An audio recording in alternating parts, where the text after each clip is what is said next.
شروع اللہ کا نام لے کر جو بڑا مہربان نہایت رحم والا ہے۔ الف لام را، یہ حکمت والی کتاب کی آیتیں ہیں۔ کیا لوگوں کو تعجب ہوا کہ ہم نے انہی میں سے ایک شخص کو حکم بھیجا کہ لوگوں کو ڈر سنا دو اور ایمان لانے والوں کو خوشخبری دے دو کہ ان کے پروردگار کے ہاں ان کا سچا درجہ ہے۔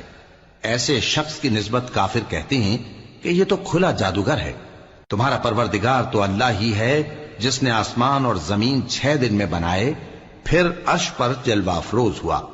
وہی ہر ایک کام کا انتظام کرتا ہے، کوئی اس کے پاس اس کی اجازت حاصل کیے بغیر کسی کی سفارش نہیں کر سکتا۔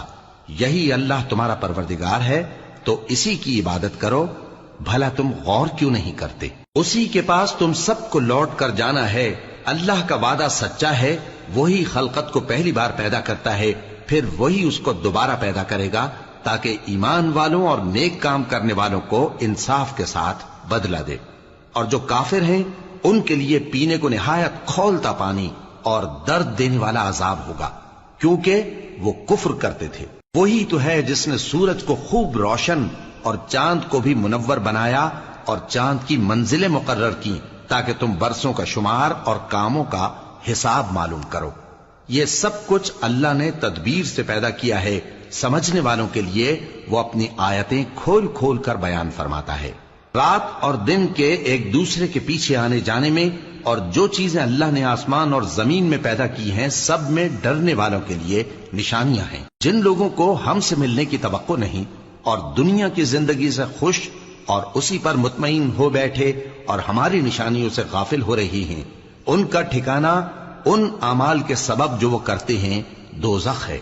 اور جو لوگ ایمان لائے اور نیک کام کرتے رہے ان کو ان کا پروردگار ان کے ایمان کی وجہ سے جنتوں میں پہنچا دے گا۔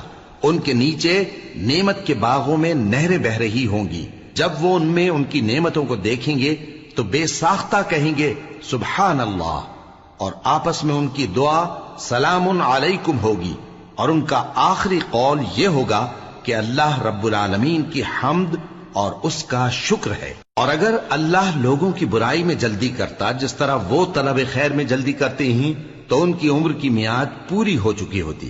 سو جن لوگوں کو ہم سے ملنے کی توقع نہیں انہیں ہم چھوڑے رکھتے ہیں کہ اپنی سرکشی میں بہکتے رہیں، اور جب انسان کو تکلیف پہنچتی ہے تو لیٹا اور بیٹھا اور کھڑا ہر حال میں ہمیں پکارتا ہے۔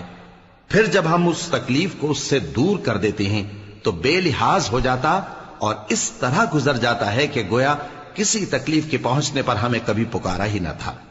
اسی طرح حد سے نکل جانے والوں کو ان کے اعمال آراستہ کر کے دکھائے گئے ہیں، اور تم سے پہلے ہم کئی امتوں کو جب انہوں نے ظلم کیا ہلاک کر چکی ہیں، اور ان کے پاس پیغمبر کھلی نشانیاں لے کر آئے مگر وہ ایسے نہ تھے کہ ایمان لاتے۔